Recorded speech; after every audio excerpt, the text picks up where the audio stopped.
Pranam Jai Jinendra. So welcome to 35th class of तीर्थंकर चरित्र. तो आज हम ये क्लास में will start with Vasupujya Swami जीवन चरित्र और इसमें we will also cover the second Vasudev. हमने जैसे 11th श्रेयांसनाथ भगवान के जीवन चरित्र में त्रिपुष्ट वासुदेव का जीवन चरित्र देखा. इसमें वासुपूज्य के समय में द्विपुष्ट वासुदेव उनका उनका हम जीवन चरित्र पैरेलल देखेंगे. तो लेट्स स्टार्ट विथ मंगलाचरण. नमो हरियंतारम नमो सिद्धानम नमो आयरियानम नमो उज्जायानम नमो लोय सवसावनम ऐसो पंच नमुकारो सव पाव प्रांसनो मंगलांच सवसिम परमय मंगलम राग द्वेष विजेतारम ज्ञातारम विश्ववस्तुना सक्र पूज्य गिरामेशम तीर्थेशम श्रुतिमानय पन्नगे च सुरेंद्रे च कौशिके पाद संस्कृति निर्विशेष मनस्काय श्री वीर स्वामिने नमः. अज्ञानम तिमिरांधानम ज्ञानं जननी शलाकया नेत्रमुन्मिलितं येन तस्मै श्री गुरुवे नमः.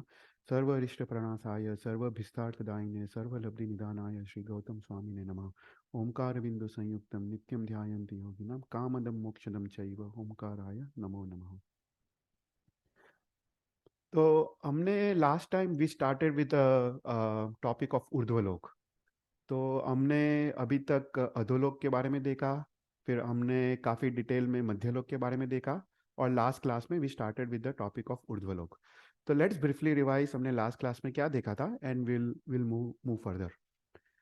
तो हमने देखा कि पूरा ये जो ब्रह्मांड है, पूरी जो सृष्टि है वो 14 राजलोकमय है. उसमें सभी टाइप के जीव, पृथ्वीकाय से लेके अपकाय, एक इंद्रिय, बे इंद्रिय, ते इंद्रिय, चौरिंद्रिय, पंचेंद्रिय, नरक, देवलोक के जीव, मनुष्य जीव, तिर्यन जीव, ये सभी जीव ये पूरे 14 राजलोक में उनका समावेश हो जाता है. तो ये 14 राजलोक में सबसे सेंटर में हमने देखा कि मध्यलोक है. मध्यलोक में सेंटर में मेरू पर्वत है. मेरू पर्वत के नीचे एक भूमि है, उसको समभूतल भूमि कहते हैं. तो ये कॉन्सेप्ट समझने का है. जो समभूतल भूमि है वहां से सभी कैलकुलेशन शुरू होते हैं. तो ये समभूतल भूमि के नीचे 8 रुचक प्रदेश है. वो हर एक रुचक प्रदेश एक आकाश प्रदेशात्मक है, मतलब अत्यंत सूक्ष्म ये प्रदेश है. और वहां से can you use your pointer please? Okay, या श्योर. Thank you. तो ये पूरा 14 राजलोक है. 14 राजलोक में सेंटर में मध्यलोक है और मध्यलोक ये मध्यलोक है. तो मध्यलोक के सबसे सेंटर में हमने देखा मेरू पर्वत है. और ये मेरू पर्वत 1,00,000 योजन ऊंचा है. ये जो मेरू पर्वत है 1,00,000 योजन ऊंचा है और 10,000 योजन उसका डायमीटर है. पर ये मेरू पर्वत जहाँ पे जो जमीन पे टच होता है, जो जमीन पे हम है, जो जमीन पे यहाँ पे टच होता है वहाँ पे 8 रुचक प्रदेश है. तो ये 8 रुचक प्रदेश से सभी कैलकुलेशन शुरू होते हैं. मतलब ये XYZ अगर तुम कंसीडर करो तो ये 0 0 0 पॉइंट है, राइट. तो यहाँ पे पूरे ब्रह्मांड का जो भी जो कैलकुलेशन है वो यहाँ से शुरू होता है, राइट. तो मध्यलोक कितना है हमने देखा. मध्यलोक ये 8 रोचक प्रदेश से 900 योजन ऊपर तक और 900 योजन नीचे नीचे तक. तो ये मध्यलोक है. तो ये मध्यलोक में पूरा जो अड़ीद्वीप है, पूरा उसके बाहर जो पूरा तिरछालोक है, असंख्य द्वीप समुद्र, वो सब कुछ मध्यलोक में आ जाता है. और जो ज्योतिष के विमान है वो भी मध्यलोक में आ जाते हैं. और उसके नीचे जो 900 योजन तक जो व्यंतर देवता है, व्यान व्यंतर देवता है, वो सब कुछ मध्यलोक के अंदर आ जाता है. फिर मध्यलोक के ऊपर 7 राजलोक प्रमाण ऊर्ध्वलोक है, राइट. और मध्यलोक के नीचे 7 रज्जु प्रमाण या 7 राजलोक प्रमाण अधोलोक है. और ये पूरे जो 14 राजलोक में बीच में जो एक नाड़ी है उसको त्रस नाड़ी कहते हैं. त्रस नाड़ी का जो विड्थ है वो 1 रज्जु प्रमाण है और हाइट है वो 14 रज्जु प्रमाण, राइट. और ये त्रस नाड़ी में सभी त्रस जीव की उत्पत्ति, मतलब बेइंद्रिय से लेके पंचेंद्रिय जीव की उत्पत्ति मात्र त्रस नाड़ी में हो सकती है. और त्रस नाड़ी के बाहर मात्र स्थावर एक इंद्रिय के जीव है, राइट. तो ये सब हमने देखा था. It's just brief revision. पर कोई भी क्वेश्चन हो तो पूछना.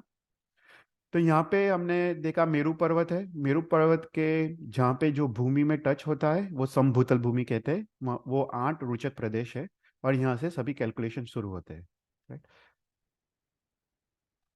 ચૈતલભાઈ આજ સ્થાવર એકેન્દ્રીના જીવ સૂક્ષ્મ અને બાદર બંને હોય કે ખાલી સૂક્ષ્મ હોય? ના, બંને હોય, સ્થાવર ને સૂક્ષ્મ બંને. અચ્છા, હા. સૂક્ષ્મ, બાદર ને હા સૂક્ષ્મ. હા, બાદર ને સૂક્ષ્મ, પણ સૂક્ષ્મ જીવ તો એવા હોય કે આપણને દેખાય પણ નહીં, राइट? या करेक्ट. हाँ हाँ, सूक्ष्म जीव ऐसे होते हैं ना कि उसका हम छेदन भेदन भी नहीं कर सकते, वो इतने सूक्ष्म होते हैं, वो हमारे शरीर के आर पार भी निकल जाते हैं। इवन अभी भी अभी भी हमारे आजू बाजू दोनों स्थावर और सूक्ष्म जीव दोनों है, राइट? पर स्थावर जीव को हम काट सकते, मार सकते, अग्नि में जला सकते, वो सब कुछ कर सकते, उनको उनको दुख होता है। पर जो सूक्ष्म जीव होते हैं ना, सूक्ष्म जीव तो हम उसका छेदन भेदन भी नहीं कर सकते, क्योंकि इतने सूक्ष्म है, वो हमारे शरीर के आर पार निकल जाते हैं।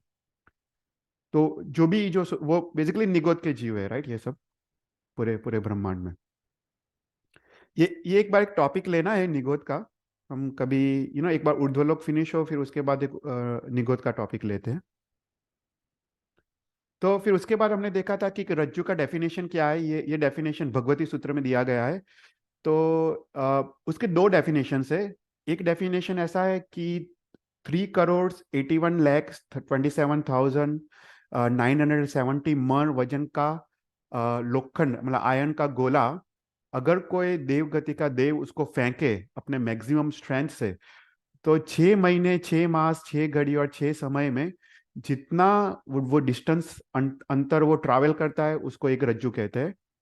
या दूसरा डेफिनेशन ऐसा है कि एक देव जो मैक्सिमम गति से ट्रैवल करता है, वो ऐसा कहते हैं कि वो 3 सेकंड्स में, हम 3 बार चपटी बजाते हैं, मतलब 3 सेकंड्स में जम्बू द्वीप का जो 1 लाख योजन विस्तार वाला जम्बू द्वीप है, उसका 21 टाइम्स प्रदक्षिणा दे सकता है वो देव। 3 सेकंड्स में ही कैन, वो सर्कमफरेंस 21 टाइम्स जम्बू द्वीप का प्रदक्षिणा दे सकता है। वो देव अगर 6 महीने तक ट्रैवल करे, तो जितना डिस्टेंस वो कट करता है, उसको एक रज्जु कहते हैं। तो इतना विशाल डिस्टेंस को भगवती सूत्र में एक रज्जु कहा गया है। फिर उसके बाद हमने ब्रीफली अधोलोक के बारे में देखा। अधोलोक भी 7 रज्जु प्रमाण है। उसमें हमने देखा कि नरक की भूमि है, नरक की भूमि के नीचे घनोदधि, थिक लेयर ऑफ वाटर है, वो 20,000 योजन से। उसके बाद घनवात, वो थिक लेयर ऑफ एयर है, वो असंख्य योजन से। फिर तनवात, वो again thin layer of air है, वो असंख्य योजन से। और उसके बाद असंख्य योजन आकाश है। उसके बाद दूसरी नरक की भूमि, वापस 20,000 योजन घनोदधि, फिर असंख्य योजन घनवात, असंख्य योजन तनवात, वापस असंख्य योजन आकाश, फिर थर्ड लेयर ऑफ नरक, ऐसा करके 7 लेयर ऑफ नरक है। तो ये सब हमने जाना, क्योंकि यहाँ पे हम ऊर्ध्वलोक का हम एक कैलकुलेशंस आगे जाके आएगा, पर हमने देखा कि सभी कैलकुलेशंस वो समभूतल भूमि जो 8 रोचक प्रदेश है, वहां से शुरू होता है। पर शास्त्र में ऐसा कहा गया है, जो 8 रोचक प्रदेश है, वो 14 राजलोक का सेंटर नहीं है। वहां से कैलकुलेशंस तो शुरू होते हैं, पर 14 राजलोक का सेंटर नहीं है। तो बोलते हैं 14 राजलोक का सेंटर किधर है? तो बोलते हैं कि जो 8 रोचक प्रदेश है, उसके नीचे जो प्रथम नरकावास है, वो रत्नप्रभा नरक।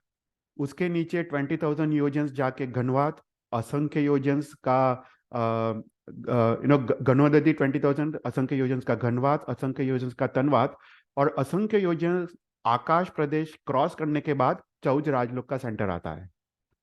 तो उसका मतलब ऐसा हुआ कि जो अधोलोक है, वो 7 राजलोक से अधिक है।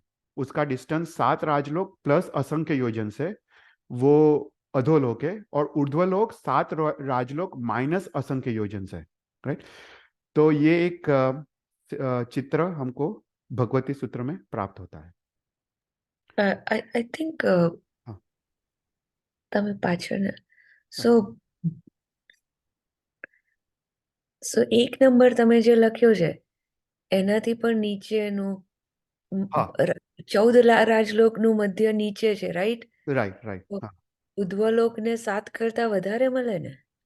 ના, અધોલોક ને, કારણ કે જો અધોલોક તો અધોલોક 7 રાજલોક કરતા વધારે છે, ઓકે? એટલે 14 રાજલોકનું સેન્ટર અહીંયા છે, ઓકે? એટલે 14 રાજલોકનું સેન્ટર ઇટ્સ નીચે, પર અધોલોક ઇટ ગોઝ બિયોન્ડ यहाँ पे, ओके? કારણ કે કારણ કે તમે વિચાર કરો, જો મેરુ પર્વત છે, મેરુ પર્વત અહીંયા છે, રાઈટ? ઓકે, હમ. મેરુ પર્વત અહીંયા છે, અને અને મેરુ પર્વતથી 900 યોજન્સ જઈને અધોલોક શરૂ થાય, એટલે અહીંથી અધોલોક શરૂ થાય, પણ 14 રાજલોકનો સેન્ટર અહીંયા છે. એટલે 7 અધોલોક છે એનો એરિયા વધારે છે 7 હા ઉદ્ધવલ હા, કરતા. એક્ઝેક્ટલી. એટલે અહીંથી ઓકે. અહીંથી મેજર કરો તો 7 રાજલોક અહીંથી થાય, એટલે અધોલોક ઇઝ હા, મોર દેન બરાબર. 7 હા, રાજલોક. બરાબર. હા Thank you. હા, એટલે જનરલી આપણે શું કહેતા હોય છે કે અધોલોક ઇઝ 7 રાજલોક, ઉર્ધ્વલોક ઇઝ 7 રાજલોક, પણ એવું છે નહીં. એટલે અધોલોક ઇઝ 7 રાજલોક પ્લસ અસંખ્ય યોજન્સ, અને ઉર્ધ્વલોક હા. ઇઝ 7 રાજલોક માઇનસ અસંખ્ય યોજન્સ, અને મધ્યલોક ઇઝ 1800 યોજન્સ, સમભૂતલ ભૂમિથી 900 યોજન્સ બિલો અને 900 યોજન્સ ઉપર. તો આટલું વસ્તુ યાદ રહેવી જોઈએ. કોઈ પણ તમને પૂછે તો दिस यू शुड नो. फिर उसके बाद हमने देव गति का वर्णन शुरू किया था. तो उसमें हमने देखा था कि जो पंचेंद्रिय जीव है उसका जो क्लासिफिकेशन है वो जीव विचार के हिसाब से 535 प्रकार के पंचेंद्रिय जीव है. उसमें जो देव गति के जीव है वो 198 टाइप्स ऑफ देव गति के जीव है. तो उसके बारे में हम ब्रीफली पहले देख लेते हैं, फिर आगे बढ़ते.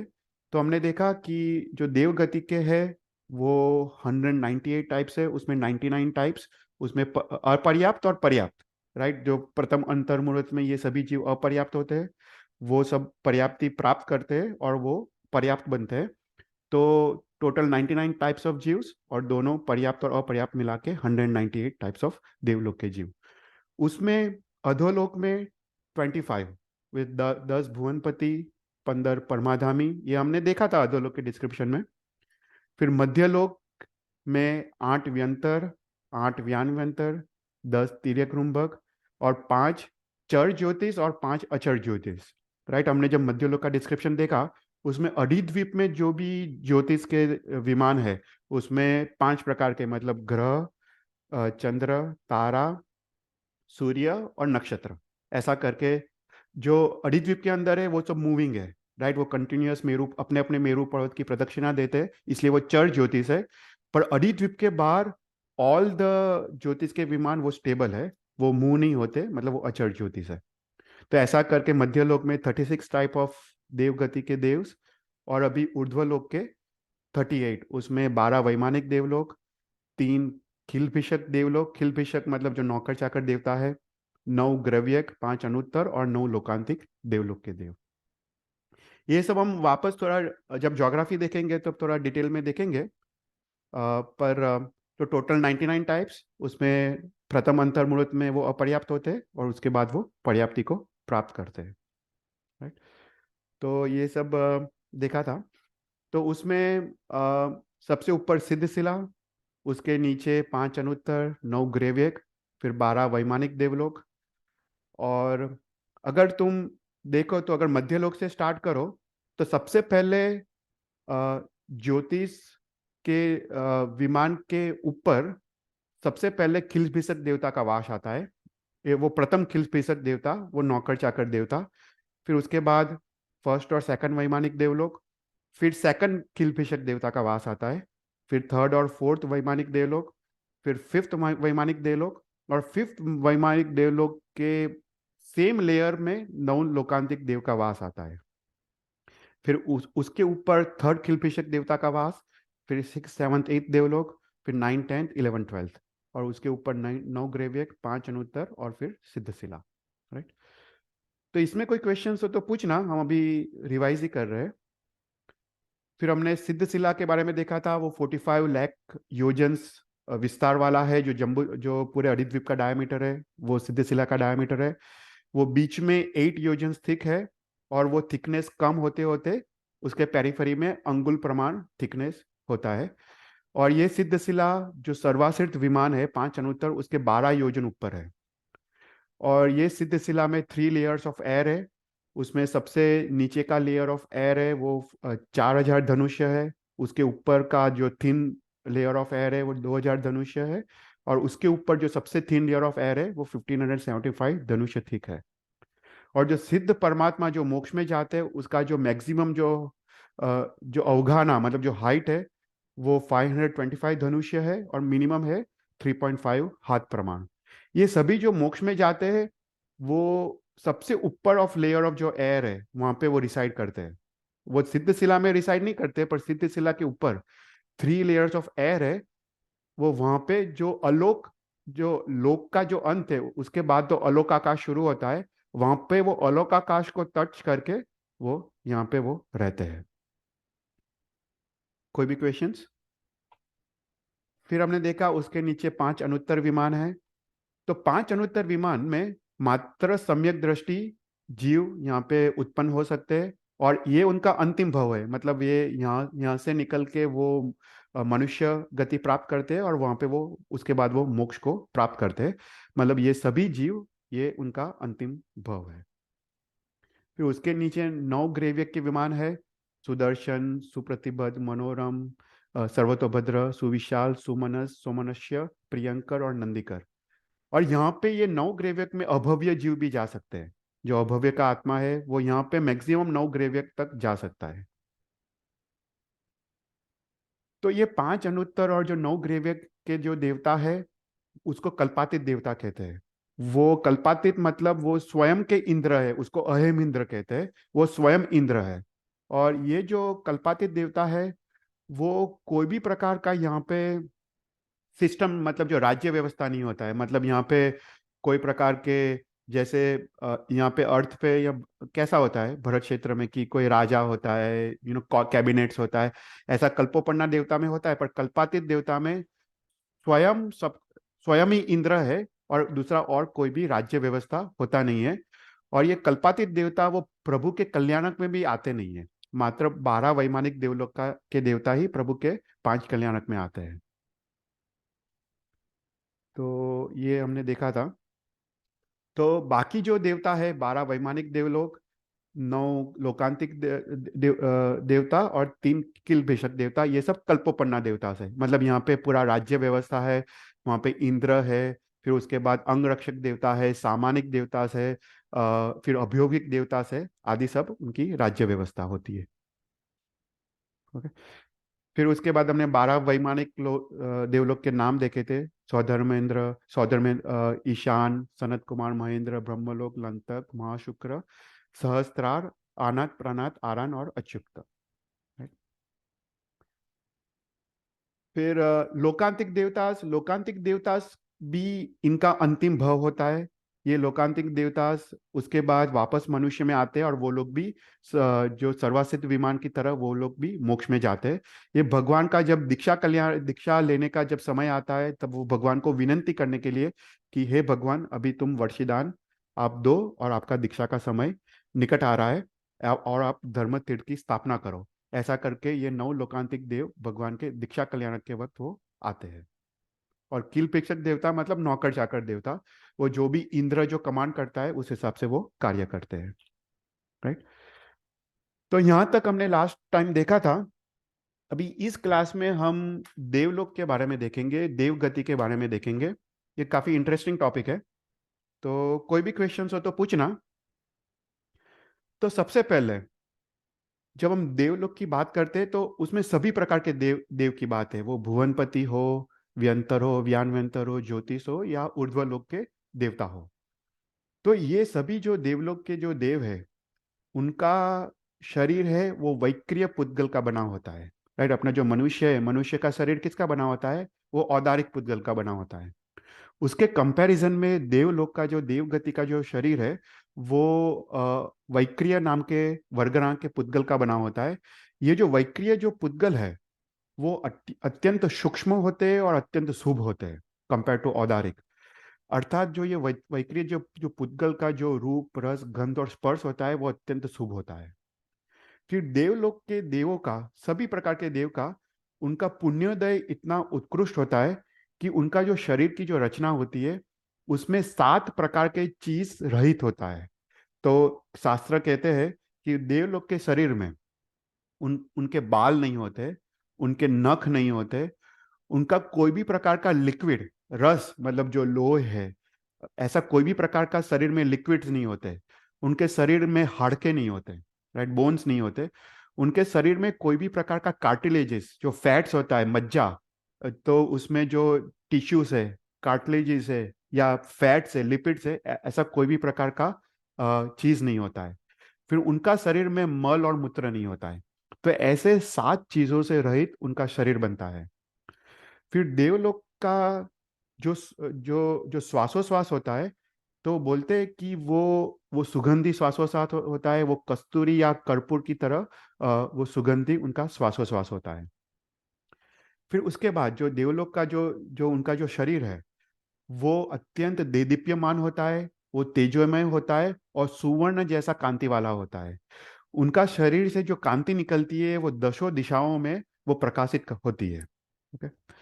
फिर उसके बाद जो जो देवलोक का जो शरीर है, उन, उन, उन वो शरीर में कोई रस नहीं है, तो उसका मतलब है कि उनका मल मूत्र का विसर्जन नहीं होता है, उनके शरीर में कोई भी प्रकार का पसीना नहीं होता है, और उनको कोई भी प्रकार का, सिंस लोही नहीं है तो कोई भी प्रकार का उनका कोई भी प्रकार का रस उनके शरीर से निकलता नहीं है।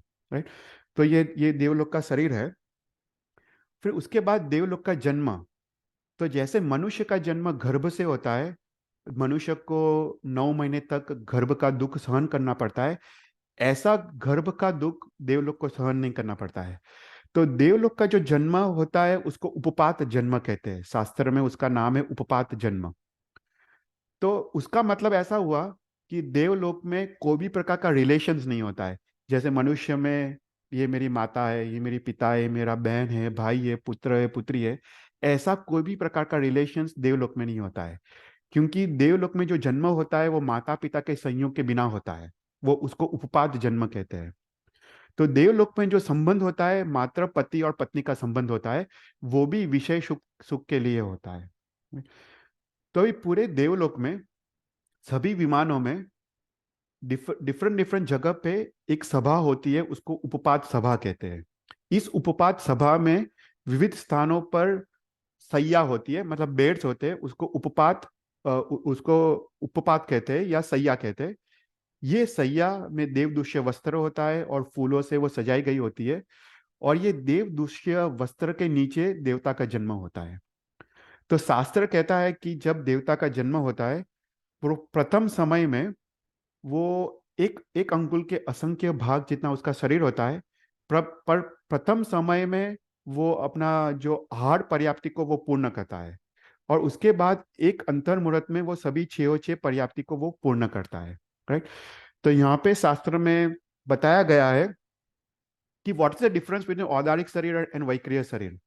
जो जो मनुष्य है, तो मनुष्य की पर्याप्ति कैसे पूर्ण होती है, तो बोलते हैं कि प्रथम समय में मनुष्य आहार पर्याप्ति को पूर्ण करता है, पर उसके बाद एक अंतर मुहूर्त में वो शरीर पर्याप्ति पूर्ण करता है, फिर वापस एक अंतर मुहूर्त में इंद्रिय पर्याप्ति पूर्ण करता है, वापस एक अंतर मुहूर्त में श्वासोश्वास पर्याप्ति, वापस अंतर मुहूर्त में भाषा पर्याप्ति, और एक अंतर मुहूर्त में मन पर्याप्ति को पूर्ण करता है। पर पूरा जो प्रोसीजर है वो एक अंतर मुहूर्त का है। ये सभी जो 6 पर्याप्ति वो एक अंतर मुहूर्त में पूर्ण होती है। पर उसके कंपैरिजन में जो वैक्रिय शरीर है, उसका पर्याप्ति का जो कंप्लीशन है वो स्लाइटली डिफरेंट है। तो उसमें हाँ, कोई क्वेश्चंस? हाँ। तो उसमें जो वैक्रिय शरीर है वो प्रथम समय में तो आहार पर्याप्ति पूर्ण करता है औदारिक की शरीर की तरह, पर उसके बाद शरीर पर्याप्ति उसको एक अंतर मुहूर्त लगता है औदारिक की शरीर की तरह। पर बाकी जो चारों चार पर्याप्ति है, इंद्रिय पर्याप्ति, श्वासोश्वास पर्याप्ति, भाषा पर्याप्ति और मन पर्याप्ति, वो एक समय में पूर्ण होती है। तो औदारिक शरीर और वैक्रिय शरीर में ये डिफरेंस है। राइट। ये सिर्फ आपकी इंफॉर्मेशन के लिए। पर दोनों का जो शरीर की रचना है, 6 पर्याप्ति वो एक अंतर मुहूर्त में पूर्ण होती है। राइट। तो देव गति का जब देव का जन्म होता है, वो अपनी 6 पर्याप्ति को पूर्ण करते हैं, और 6 पर्याप्ति जब पूर्ण होती है तब उनको थर्ड ज्ञान उत्पन्न होता है।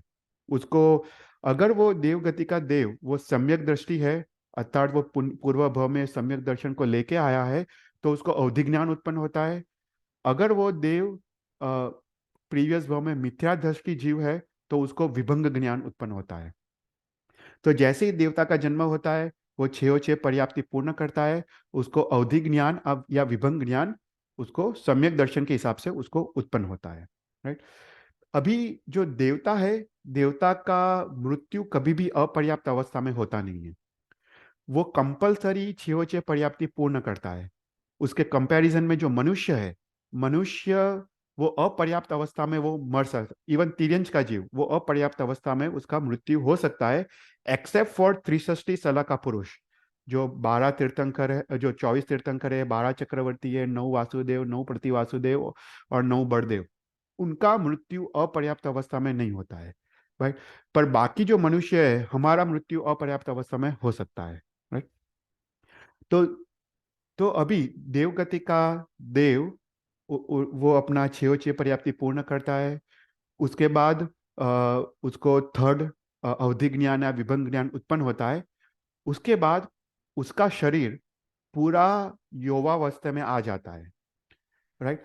तो उसका देवलोक में नहीं बाल्यावस्था है, नहीं वृद्धावस्था है। उसका मतलब देवगति के देव को नहीं कोई बाल्यावस्था के दुख को सहन करना पड़ता है, या नहीं कोई भी वृद्धावस्था के दुख को सहन करना पड़ता है। तो जैसे मनुष्य में हमारे जैसे हम हमारी वृद्धावस्था आती है, तब हमारा शरीर कमजोर हो जाता है, इंद्रिय शिथिल हो जाती है। पर ऐसा कोई भी दुख देवगति में नहीं है। देवगति का जीव अंतर्मुख में वो युवावस्था में पैदा हो जाता है, और मरने तक वो युवा अवस्था में वो रहता है।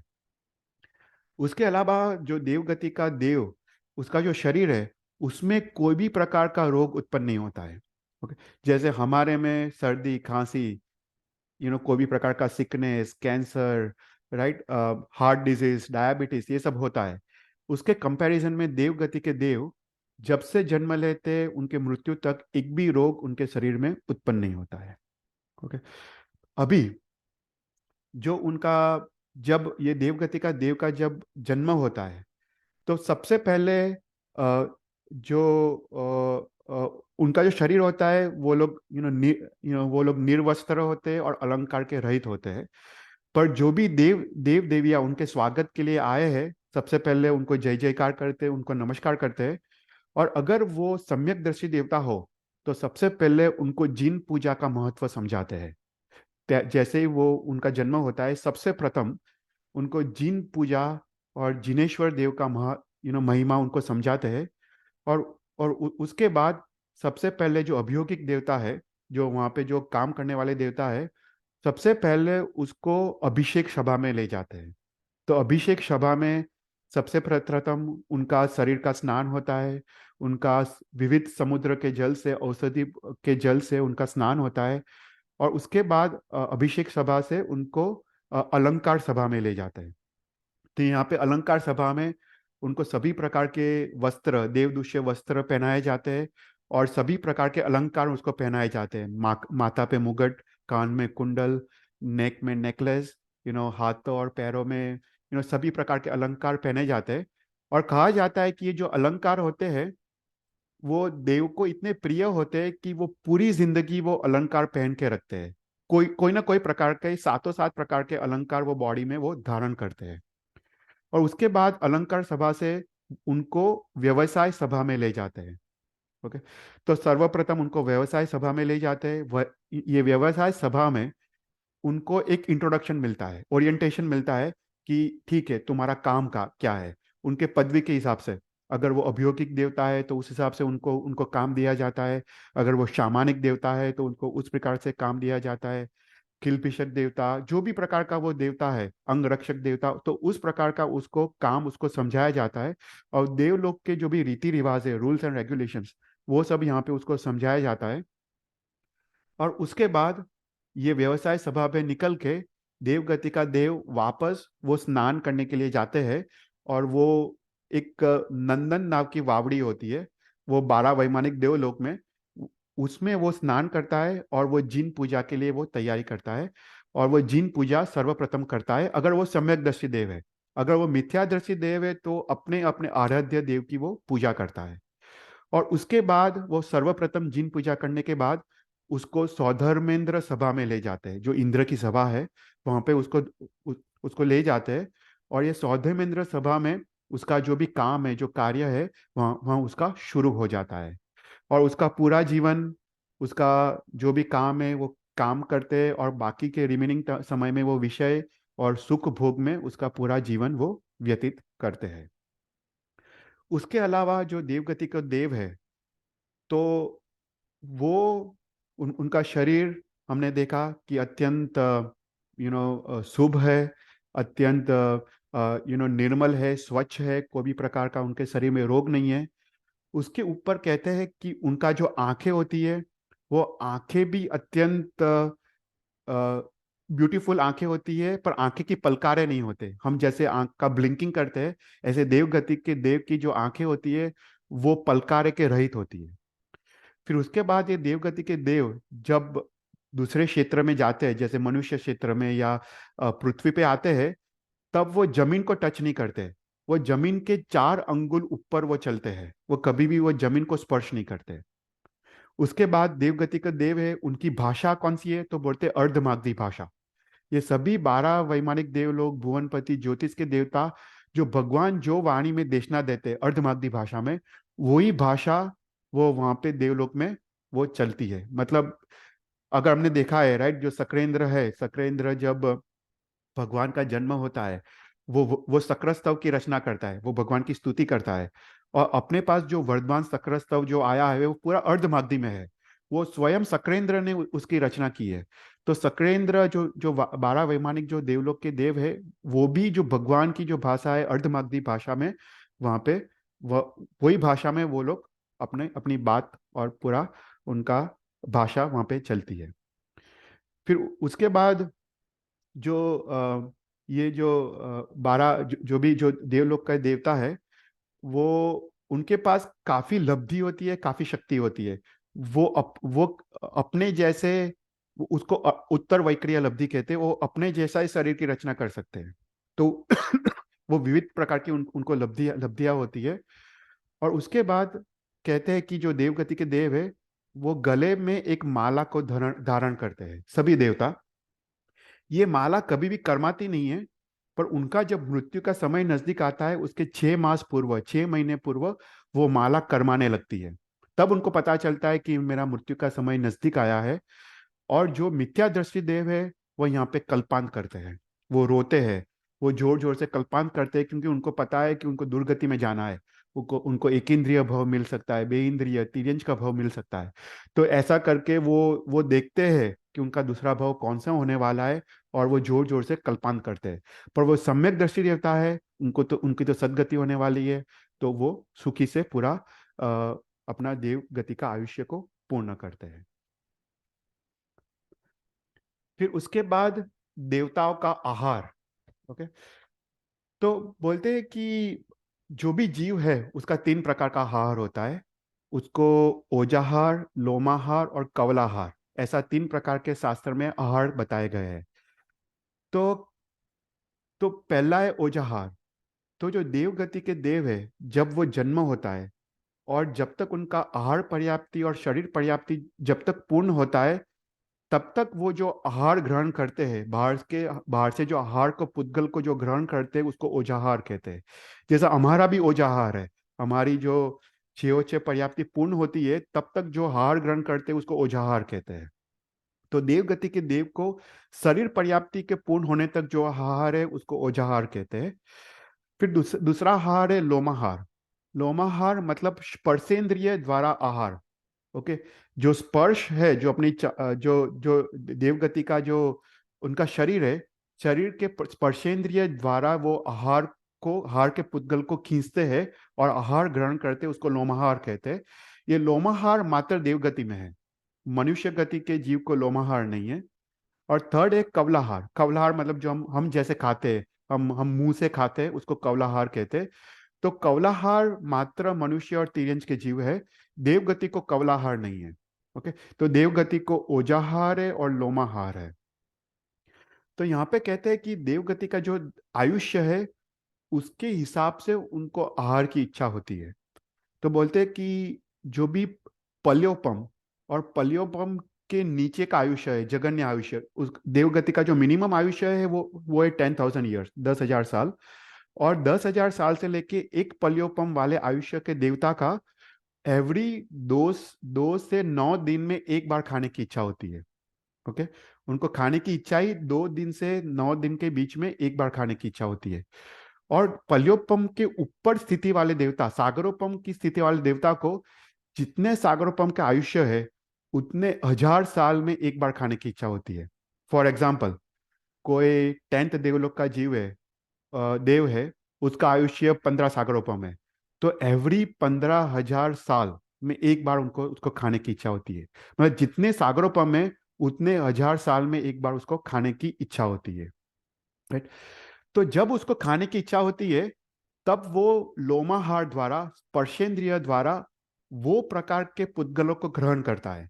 उसको अगर फॉर एग्जाम्पल हम एग्जाम्पल देते हैं कि उसको कुछ मीठा खाना है, तो उस प्रकार के पुद्गल को वो ग्रहण करता है और उसको मन की तृप्ति हो जाती है। फिर उसके बाद तो ये लोमाहार 2 प्रकार के हैं, उसको एक बोलते हैं आभोग और दूसरा भोग बोलते हैं अनाभोग लोमाहार। तो आभोग मतलब जब जब उसको खाने की इच्छा होती है तभी वो प्रकार के पुद्गल को ग्रहण करता है और वो अपनी तृप्ति करते हैं, उसको आभोग लोमाहार कहते हैं। वो मात्र स्पर्शेंद्रिय द्वारा करते हैं, वो मुंह से नहीं खाते, मात्र स्पर्शेंद्रिय द्वारा वो पुद्गल को ग्रहण करते हैं। पर उसके अलावा दूसरा लोमाहार है, उसको बोलते हैं अनाभोग। तो अनाभोग लोमाहार में प्रति समय वो खाने के पुद्गल उसका बॉडी स्पर्शेंद्रिय द्वारा वो ग्रहण करता है। तो उसका मतलब ऐसा हुआ कि देव गति का देव प्रति समय वो आहार के पुद्गल को ग्रहण करता है अपने अपने शरीर को चलाने के लिए। तो उसका मतलब देव गति में वीरति धर्म नहीं है। देखो, देव गति में मनुष्य में हम तप कर सकते हैं, पर देव गति के देव कभी भी वो तप नहीं कर सकते, क्योंकि ये अनाभोग लोमाहार वो कंटिन्यूअस चालू रहता है, वो उनके कंट्रोल के बाहर है। वो एवरी सेकंड उनका स्पर्शेंद्रिय से वो खाने के पुद्गल आ जाते, आहार के पुद्गल आ जाते और उनको शक्ति के रूप में परिणमन हो जाता है। तो देव गति के देव को मैक्सिमम सम्यक दर्शन हो सकता है, पर वो पांचवा वो देश वृत्ति धर्म को अंगीकार नहीं कर सकते, क्योंकि वहां पे तप और संयम वो पॉसिबल ही नहीं है। उनके उनके शरीर ही ऐसा है, वो तप और संयम वो कर नहीं सकते। तो देव गति के देव इंद्र महाराज, जब भी वो उनकी सौधर्मेंद्र या इंद्र की सभा होती है तो सबसे पहले वो वीरतीधर को प्रणाम करते हैं। वो इंद्र तो सम्यकदर्शी जीव होते हैं, और इंद्र को ये ये जो वीरती धर्म है वो इतना उनको मिस होता है कि सबसे पहले अपना अपना कार्य शुरू करने से पहले वो सभी वीरतीधारी को, देश वीरती और सर्व वीरतीधारी को वो वंदन करते हैं और नमन करते हैं, राइट। तो देवगति में ये एक ड्रॉबैक है कि वो कभी भी व्रत को अंगीकार नहीं कर सकते, राइट। तो ये है देवगति का आहार। फिर उसके बाद देवगति का श्वासोश्वास। तो बोलते हैं कि जो जगन्य स्थिति वाले देवता है 10,000 ईयर्स से पलियोपम तक, तो एवरी 7 स्तोक, स्तोक मतलब हम जैसे एक श्वास एक रुचक और रोचक और प्रेरक लेते हैं, राइट। एक बार श्वास लेते हैं और निकालते हैं, उसको एक स्तोक कहते हैं। तो ऐसे जब मनुष्य 7 बार करता है वो एक बार श्वास लेते हैं, वो 10,000 ईयर्स से पलियोपम तक। फिर पलियोपम स्थिति वाले देवता दिन में एक बार श्वास लेते हैं, ओके, एक दिन में मात्र एक ही बार श्वास लेते हैं। फिर सागरोपम स्थिति वाले देवता, उनका जितना आयुष्य है उतने पक्ष में श्वास श्वास लेते हैं। फॉर एग्जाम्पल, अगर उनका 20 सागरोपम का आयुष्य है तो 20 पक्ष, एक पक्ष मतलब 15 दिन, ओके। तो ऐसा 20 × 15 उतने दिनों में एक बार वो श्वास लेते हैं। तो उनकी ये श्वासोश्वास की प्रक्रिया। फिर देवताओं का काम भोग, ओके। तो देवताओं में मात्र स्त्री और पुरुष वेद है, वहां पे नपुंसक वेद नहीं है। जैसे मनुष्य लोक में तीनों तीन वेद है, राइट। यहाँ पे पुरुष भी होते हैं, स्त्री भी होते हैं, नपुंसक होते हैं। नरक में मात्र मात्र नपुंसक है, वहां पे स्त्री या पुरुष नहीं है। पर देवताओं में नपुंसक नहीं है, मात्र स्त्री और पुरुष वेद है। तो बोलते हैं कि देवियों की उत्पत्ति भुवनपति में होती है, व्यंतर में होती है, ज्योतिष देवता में होती है, और फर्स्ट और सेकंड वैमानिक देवलोक में देवियों की उत्पत्ति होती है। सेकंड देवलोक के ऊपर देवियों का जन्म नहीं होता है, मात्र देवता का जन्म होता है। तो देवियों की उत्पत्ति मात्र यू नो अधोलोक के जो देवता है, मध्यलोक के देवता है, और ऊर्ध्वलोक में फर्स्ट और सेकंड वैमानिक देवलोक तक देवियों की उत्पत्ति होती है। फिर उसके बाद बोलते कि उनका काम काम भोग कैसा होता है, उनका जो मैथुन का सेवन कैसा होता है। तो बोलते हैं भुवनपति, वंतर, ज्योतिष और प्रथम के देव दो देवलोक में जैसे मनुष्य काम सेवन करते हैं ऐसा ही उनका काम सेवन होता है। ओके। फिर उसके बाद थर्ड और फोर्थ देवलोक के जो देवता है वो उनका मात्र स्पर्श से काम सेवन हो जाता है। जो देवता है मात्र वो देवियों को स्पर्श स्पर्श करते हैं और उसे उनका काम सेवन हो जाता है। फिर फिफ्थ और सिक्स्थ देवलोक के जो देवता है उनका मात्र रूप दर्शन, मतलब वो सिर्फ देवियों को देखते हैं और उनका काम का सेवन हो जाता है। फिर सेवंथ और एट्थ देवलोक में देवियों का सिर्फ आवाज सुनते हैं, उनकी उनकी बातें या उनके कंठ से निकलता हुआ मधुर संगीत, वो मात्र सुनने से ही उनका काम सेवन हो जाता है। उनको देखने की भी जरूरत नहीं पड़ती है, मात्र सुनने से ही उनका काम सेवन हो जाता है। फिर उसके बाद 9th 10th और 11th और 12th देवलोक के जो देवता है उनका मात्र मन का संकल्प करते हैं और काम सेवन हो जाता है। मन से विचारते हैं कि मुझे काम सेवन करना है और उनका काम सेवन की तृप्ति हो जाती है। उसके बाद जो 9 ग्रव्यक और 5 अनुत्तर के देवता है वहां पे मैथुन सेवन है ही नहीं, क्योंकि देखो मैथुन सेवन वो दुख है, राइट, वो एक दुख का प्रकार है। तो वहां पे कोई भी प्रकार का काम सेवन नहीं है, तो 9 ग्रव्यक और 5 अनुत्तर देवता के देव में वो मैथुन क्रिया जैसा कोई क्रिया ही नहीं है। तो यहाँ पे क्वेश्चन होता है कि ठीक है, देवगति की तो देविया है वो तो सेकंड देवलोक तक उत्पन्न होती है, तो थर्ड फोर्थ फिफ्थ सिक्स देवता का काम सेवन कैसे होता है? तो बोलते कि जो थर्ड देवलोक से ऊपर के जो देवता है वो जब भी अपना मन का विचार रखते हैं, जब जब भी वो मन का संकल्प करते हैं, तो वो संकल्प का उनका पुण्य का जो उदय का सामर्थ्य उतना होता है, पुण्य का उदय इतना प्रकृष्ट होता है कि देवियों को स्वयं आना पड़ता है, राइट। तो थर्ड और फोर्थ देवलोक के देव को स्पर्श से जब काम सेवन होता है, जो मन का संकल्प रखते हैं, तो प्रथम और सेकंड देवलोक से जो वैमानिक देवियां है वो थर्ड और फोर्थ देवलोक में ट्रैवल करते हैं या ऊपर के देवलोक में ट्रैवल करते हैं और ऊपर के देवता का वो काम सेवन हो जाता है। तो बोलते हैं कि जो फर्स्ट और सेकंड वैमानिक की देवता की जो देवियां है वो दो प्रकार की है। एक परिगृहिता मतलब शादीशुदा है, और दूसरा अपरिगृहिता, वो शादीशुदा नहीं है। तो जो परिगृहिता है मतलब जिसने शादी किया है वो वो वहां पे ही रहती है, वो कभी भी ऊपर थर्ड या फोर्थ या ऊपर के देवलोक में दूसरे देवता के काम सेवन में वो जाती नहीं है। पर जिसने भी ये अपरिगृहिता कैटेगरी की जो देवियां है वो ऊपर की तरफ वो जाती है और वो काम सेवन में उसको भोग करती है। फिर उसके बाद वेदना। ओके। तो देवलोक की गति की जो वेदना है, जो शाता वेदनीय कर्म का उदय है, तो बोलते हैं कि सभी देवता को मैक्सिमम 6 महीने तक वेदना कर्मी शाता वेदनीय कर्म का उदय चलता है। फिर 6 महीने के बाद अवश्य उनको असाता वेदनीय कर्म का उदय आता है, और ये असाता वेदनीय कर्म का उदय एक अंतर्मुहूर्त तक चलता है, और वापस उनको 6 महीने तक वापस उनको शातावेदनीय कर्म का उदय चलता है। तो मैक्सिमम उनका 6 महीने तक शातावेदनीय कर्म का उदय होता है। उसके बाद उनको अवश्य एक अंतर्मुहूर्त, मतलब एक अंतर्मुहूर्त मतलब एक समय से लेके 48 मिनट तक, कितना भी समय, उसमें उनको अशातावेदनीय का उदय अवश्य आता है। पर वापस उनको उतना पुण्य का उदय है, वापस उनको 6 महीने तक वापस उनको शातावेदनीय कर्म का उदय चलता है। फिर उसका है देव का उपपात, राइट। हमने देखा देव देव का जो जन्म होता है उसको उपपात कहते हैं। तो बोलते हैं कौन सा जीव देव देवगति में जा सकता है? तो बोलते हैं कि जो जैन नहीं है, जैनेतर है, अन्य अन्य दर्शन वाले, वो मैक्सिमम 12th देवलोक तक जा सकते हैं। Okay.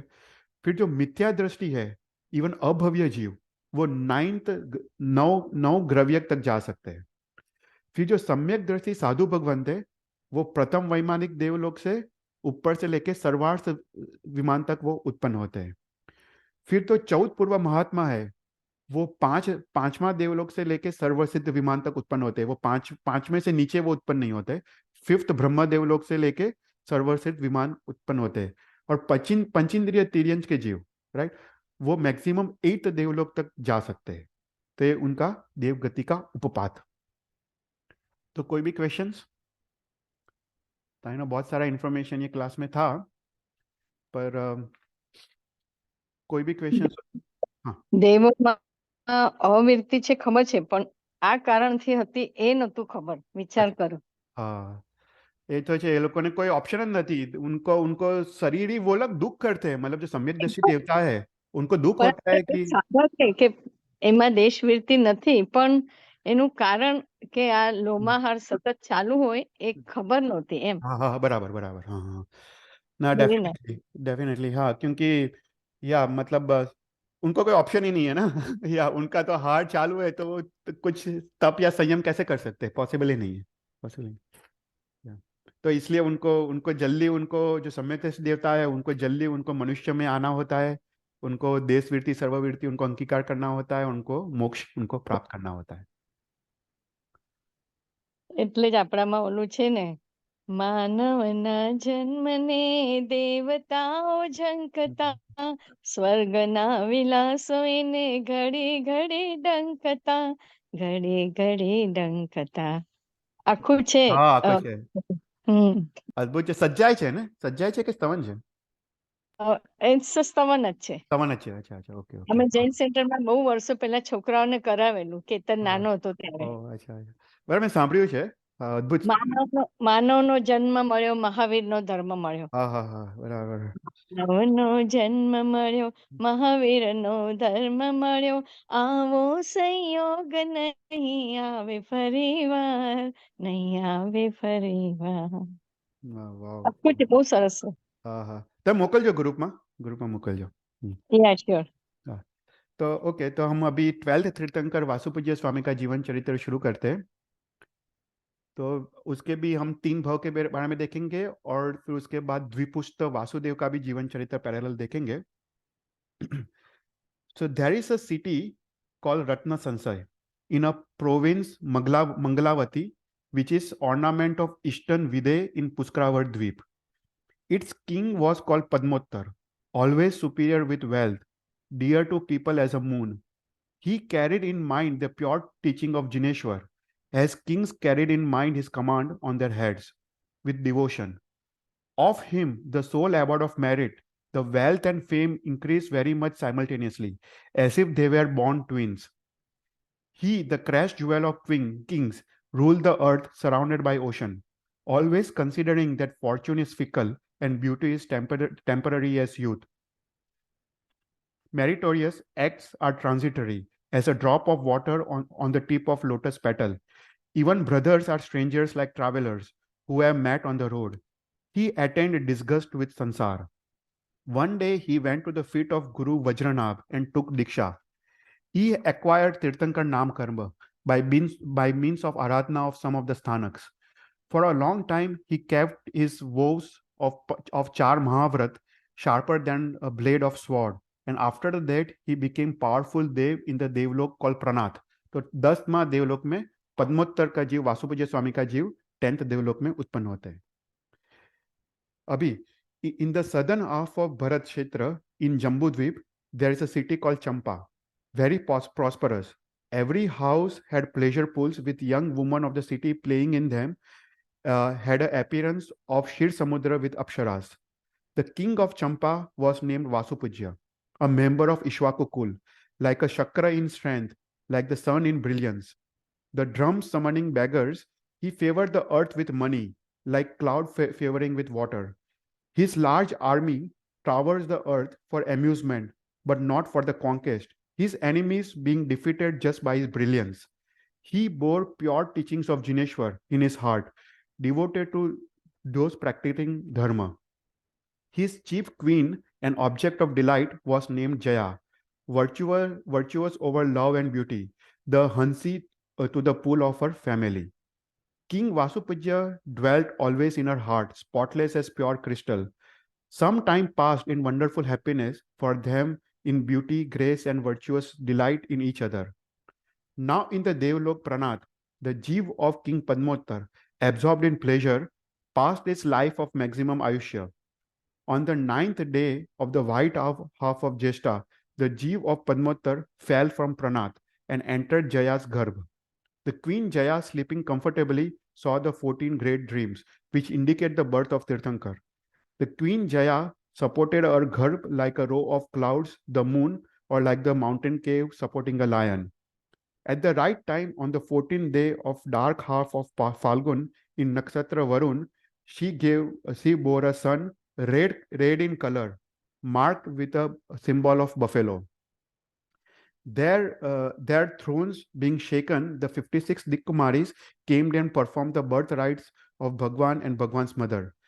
Sakra came in Viman called Palak, came there with other devtas and did 3 pradakshina of Bhagwan's birth house. Sakra entered the house, gave a sleeping charm to Queen Jaya, placed the image of Arihant at her side and made himself fivefold. One form taking the Bhagwan, another held Chatra, 2 held Chamars, and another dancing ahead and went to Ati Panduk Bala on Mount Meru Parvat and sat down on the lion throne with the Bhagwan on his lap. Then the 63 Indras, beginning with Achyupta, did Bhagwan's Abhishek with the kalash of water from various tirths. The Sakra established Bhagwan on Ishan Indra's lap. Sakra made 4 crystal bulls in 4 directions. He did Abhishek of Bhagwan from the water arising from the horns. Sakra then destroyed the bulls, dried the Bhagwan's body, and anointed with Goshit's Chandan lep. After doing puja with divine ornaments, garments, and flowers, Sakra made a Deepak and did the stuti of Bhagwan as follows. The karmas which are destroyed neither by Chakra of Chakravarti, nor by Chakra of Vasudev, nor by trident of Ishan Indra, nor by Vajra of Sakrendra, nor by weapons of other Indras are destroyed by sight of you. All the fires of pain and dukh, which are extinguished neither by waves of Sir Samudra, nor by the light of moon, nor by the showers of rain clouds, nor by Goshir's Chandan, are destroyed by the sight of you. All the rogues which are destroyed neither by the medicines, nor by the ointments, nor by surgery, nor by mantra, disappears at the sight of you. Whatever cannot be accomplished is accomplished just by the sight of you. I seek this fruit of sight of you. May I see you again and again, as now. After doing this stuti in this way, Sakra took the Bhagwan, went to the place of Queen Jaya's and put the Bhagwan on Queen Jaya's side and did Vandan. After taking away Queen Jaya's sleeping charm and Aryan's image, Sakra went to other Devlok and other Devs went to other Devlok from Mount Meru. Vasupujya held a festival on an auspicious day. Vasupujya and Queen Jaya gave the Bhagwan appropriate name Vasupujya. देखो उनका नाम same है, भगवान के पिता का नाम भी वासुपूज्य है और भगवान का नाम भी वासुपूज्य है. Bhagwan grew by means of nectar put in the thumb by Sakra. Nurses do not feed the Arihant but perform other duties. Bhagwan grew up cherished by 5 nurses appointed by Sakra, who accompanied him like a shadow. Bhagwan passed his childhood playing games suitable for children with devs, asurs, and other princes who had become his companion. They played at times with divine balls made of ratna and gold, sometimes with tops whirling like bees, sometimes by climbing trees, sometimes making bets with each other. Sometimes they amused themselves by racing, by hiding, by jumping, by leaping, and sometimes by swimming and boxing and wrestling. 70 Dhanusha tall, marked with all favorable lakshans, Bhagwan attained youth, the instruments of conquering woman. One day Vasupujya and Queen Jaya spoke affectionately to Vasupujya, who was averse to the pleasures of worldly existence.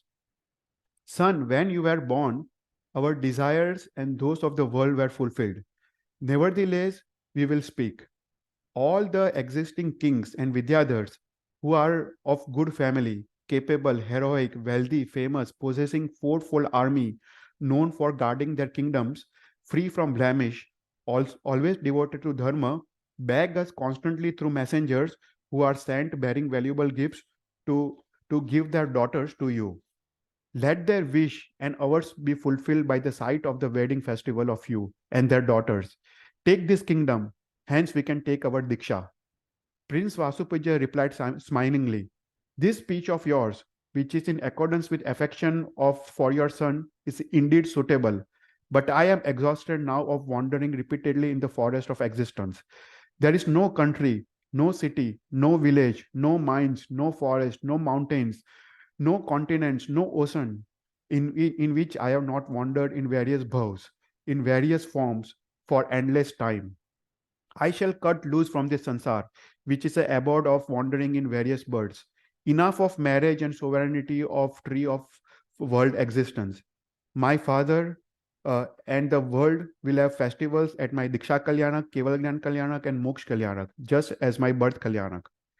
King Vasupujya replied with tears in his eyes, "Oh, I know you are eager to cross Sansar. You attain the birth to cross the Sansar. That is shown by the 14 great dreams indicating the birth of Tirthankar. Beyond doubt, the festival of Diksha, Keval Gyan, and Nirvan will take place. Nevertheless, I wish this intermediate festival of yours. It has been observed by our ancestors striving for moksha.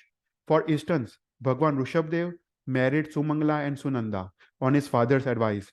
Just because of his father's command, he took kingdom and governed it and took Diksha at the right time. After enjoying pleasures, Bhagwan attained moksha after taking Diksha. Others like Ajitnath and Shreyansnath married and support Ajitnath to Shreyansnath, all married and supported earth at their father's advice and then attained moksha. Follow your predecessors by taking marriage, kingdom, diksha, and moksha. Prince Vasupujya said respectfully, "Father, I know the lives of my predecessors, but in the path of sansar, karma of each individual is different. They had Bhogavali karma left. Therefore, they possessing three kinds of knowledge destroyed it by taking kingdom and marriage. To me, no Bhogavali karma remains. So please do not command me this thing, which is an obstacle for moksha. Mallinath, Neminath, and Parshanath, all future Tirthankars, will take Diksha without marriage for moksha. The last Tirthankar, Veer, the last Aryan, will become a sadhu and attain moksha after marrying because of very little Bhogavali karma left, but without taking kingdom. So there is not one path for all the Tirthankars because difference in karmas. So please give me consent for Diksha. Do not be cowardly from affection." After he had so enlightened his parents, when 18 lakhs of years had elapsed since his birth, Bhagwan began eager to take his Diksha. The 9 Lokantik Devs went there instantly from Brahmalok, and they knew by shaking of their thrones that it was time for Bhagwan's Diksha. They did Pradakshina of Bhagwan 3 times and announced, "Form a Chaturvid Sangh." After saying they returned to their Devlok, and Bhagwan, devoted to noble act, began Varshidan. At the end of year of giving dan, the Indra came and held Bhagwan's Diksha Mahotsav. Then he got into Palki, adorned with lion throne named Prithvi, made by Devtas, Asurs, and men. The Bhagwan, his feet resting on a footstool, seated on a lion's throne like a Rajhans on top of a golden lotus, surrounded by Devs, some of whom carrying chhatra, some charmers, some weapons, some wreath of flowers, some pankha, some reciting stutis, attended by Devs, Asurs, and men, went to Viharagraha. Then, after descending from Palki, Bhagwan laid aside wreaths, ornaments, etc., like trees living their lives in Falgun. Wearing a Devdushya placed by Indra on his shoulder, observing a day's fast, upvas, and pulling out hair in Panchmushti Lodge, Bhagwan and 600 kings took Diksha in the afternoon of Amavasi of Falgun in the nakshatra called Varun. When Dev, Danav, and Manav had done Vandan, and they went to their respective abodes. On the next day in Mahapur, in the house of King Sunanda, the Bhagwan broke his fast with kheer. The 5 divine things, the shower of treasure, etc., were made by Devtas, and jewel platform was made by Sunanda over the footprints of Bhagwan. The Bhagwan left that place to wander like the wind in other villages, mines, cities, etc. तो यहाँ पे वासुपूज्य स्वामी का जीवन चरित्र चल रहा है. उन्होंने दीक्षा ग्रहण की है और दीक्षा ग्रहण करने के बाद अभी वो विविध जगह पे वो घूम रहे हैं. अभी यहाँ पे द्विपुष्ट वासुदेव का उसी समय में जीवन चरित्र शुरू होता है. तो द्विपुष्ट वासुदेव और तारक प्रति Vasudev. In the southern half of Bharat in Jambudvip, there is a city named Vindhyapur, productive of all wealth. In it, there was a king named Vindhyasakti by name. Kings trembled at his bow and arms. He appeared to swallow his enemies just by his glance, which was very inflamed and terrible from his cruel frown. Enemies gave wealth as tribute. One should protect life life with money. One day, attended by all the ministers, he sat in the assembly hall. A spy arrived and was admitted by the doorkeepers. He bowed and said, "You know, Your Majesty, that in the southern half of Bharat Kshetra, there is a city called Saket. Its king is called Parvat, is long armed, with wealth of large army. He has a Natskaki known as Gun Manjari, extremely beautiful, a source of humiliation to Urvasi and Rambha by her own beauty. Her waist is extremely slender, her hands and feet soft as lotuses. She is a jewel of a woman. She is suitable only for you alone. Let the union of you two take place like gold and gem. What is the use of your kingdom without her?" After hearing this speech, King Vindhyasakti sent messenger to King Parvat to ask for Gun Manjari. He went swiftly to Saketpur and said, "Vindhyasakti is like your brother. The complete unity of two is like mass of ocean waves. Vindhyasakti commands that Gun Manjari be given to him. There is no censor in giving and taking nartakis." Just thus addressed by by this way by messenger, Parvat, his lips trembled with anger, like a snake touched by a stick, spoke. "How can you call cruel one this Vindhyasakti, who is asking for Gun Manjari, who is dearer than my life, a brother? When he wishes to take her without whom I am not able to exist even for a moment, he wishes to take my life also. Let Vindhyasakti be friend or foe in accordance to his strength. Go tell him all the facts." The messenger went to Vindhyasakti's presence. He related the incident in detail, and Vindhyasakti blazed with anger. Breaking a friendship of long standing, Vindhyasakti, a mountain of pride, went to Parvat. Parvat went to meet him with his army. Truly, the meeting of heroes, though unfriendly, is same as it was friendly. Then the battle between the two armies commenced. The battle filled with arrows discharged unceasingly by the best of bowmen. The sky was concealed by falling of club hammers which destroyed enemies' lives. Victory here for a moment and there for a moment was equal between the two armies. Then Parvat himself got into his chariot and set out for battle with all his followers. He covered the enemy's armies with shower of arrows and simultaneously the air with dust dug up by the army. Instantly, he caused great destruction. His advance unchecked, he broke down Vidyasakti's forces rapidly, like a wind breaking down trees. Angered by destruction of his soldiers, Vindhyasakti, long armed, rose up and destroyed his enemies. When Vindhyasakti attacked, he was not withstood by Parvat's army, like a tiger by the antelopes. Then, proud by his bow and strength of arm, he challenged to battle Parvat, who had made a stand when his army was scattered. The two kings, wishing to fight each other, fought with arrows. Then they in their chariot destroyed each other's chariot. Then mounted on the other chariot, both Vindhyasakti and Parvat approached like mountains at the end of the world. Then by means of all the power, King Vindhyasakti made King Parvat weaponless, powerless, like a snake without poison. Defeated by Vindhyasakti, like a young elephant defeated by a large elephant, Parvat left and fled the battlefield.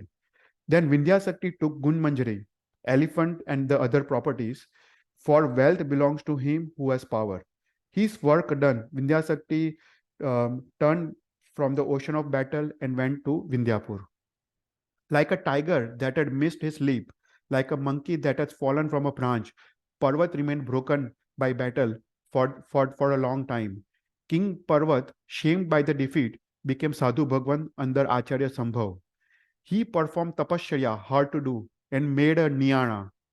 In other birth, I will kill Vindhyasakti. He fasted, and the end he died and went to Pranath Devlok. Vindhyasakti wandered in Sansar for a long time in various bhavs. In one of the births, he got a Jain dharma and went to Devlok. From Devlok, he was born as Tarak of King Sridhar and King Srimati in Vijaypur. 70 Dhanusya tall, black colored skin, with a lifetime of 70 lakhs of years. He had unlimited strength of arm. At the death of his father, he obtained the chakra and conquered half of Bharat क्षेत्र as प्रति Vasudev. Okay, तो यहाँ पे हम and करते हैं. तो यहाँ पे प्रति वासुदेव जो विंध्या शक्ति था वो प्रति वासुदेव बनता है तारक, और जो पर्वत था वो अभी सेकंड वासुदेव इस अवसर पर काल का विपुष्ट वासुदेव बनते हैं. उनके बीच युद्ध होता है और उसके बाद वापस वो कैसे वासुपूज्य स्वामी को मिलते हैं उसका जीवन चरित्र फिर हम नेक्स्ट क्लास में हम विल कंटिन्यू. तो कोई भी क्वेश्चंस हो यू कैन आस्क.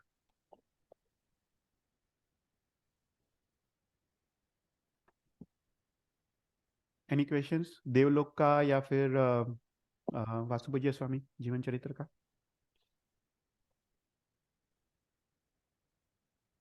ठीक है, अगर कोई क्वेश्चंस नहीं है तो हम लोग मंगलाचरण करके वी कैन एंड. नमो ओरियंतानम, नमो सिद्धानम, नमो आयरियनम, नमो उज्जायनम, नमो लेसोवसावनम, ऐसो पंच नमो कारो सव पावप्रांसनो मंगलान चे सोसिन परमय मंगलम. जी नग्ना विरुद्ध बुलायो तो इच्छा में टुकन. Thank you Thank you. चैतल भाई. जय Jinendra. Thank you everyone. Thank you, Chaital Bhai. Jai Jinendra, everybody. Thank you. Thank you.